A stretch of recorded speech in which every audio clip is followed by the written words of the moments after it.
Hello बच्चों। तो चलिए इस प्रश्न को पढ़ते हैं। यदि आव्यूह 0 a 3 2 b-1 c 1 0 एक विषम सममित आव्यूह हो तो a b और c के मान ज्ञात कीजिए। तो यहाँ पर देखो, ये आव्यूह जो है ये हम एक विषम सममित आव्यूह बताए हुए हैं, तो हमें a b और c के मान याद करने हैं।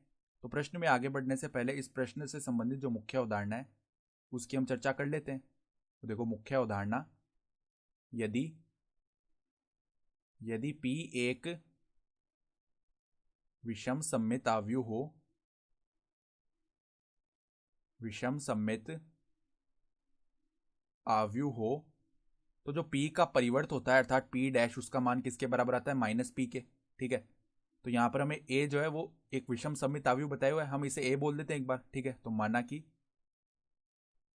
माना कि a बराबर में 0 a 3 2 b माइनस का 1 और c 1 0।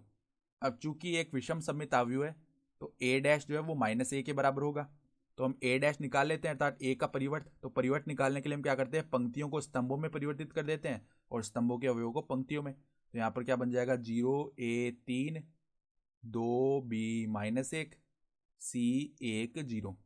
ठीक है, ये बन गया किसका मान? a डैश का मान है ये। ठीक है, और माइनस a के बराबर आ जाएगा ये। तो देखो a डैश जिसका मान हम लिख चुके हैं, क्या क्या आया है देखो, 0 a 3 2 b माइनस 1 और क्या है? c 1 0। तो c 1 0 इसका मान किसके बराबर है? माइनस a के। तो a के प्रत्येक अवयव को माइनस 1 से गुणा करते हैं, तो यहाँ पर 0 माइनस a माइनस का 3 बन जाएगा। तो देखो 0 माइनस a माइनस का 3, फिर देखो माइनस 2 माइनस b और 1, माइनस 2 माइनस b और 1, फिर क्या बनेगा? माइनस सी माइनस 1 और 0। तो माइनस सी माइनस 1 और 0।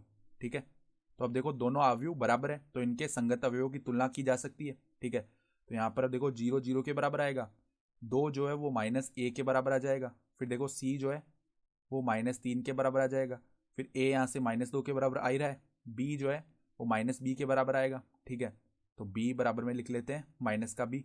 फिर देखो 1 जो है 1 के बराबर आ रहा है, 3 जो है वो माइनस c के बराबर आ रहा है। ठीक है, तो वो तो लिख चुके हैं, माइनस 1 जो है वो माइनस 1 के बराबर है और 0 जो है वो 0 के बराबर है।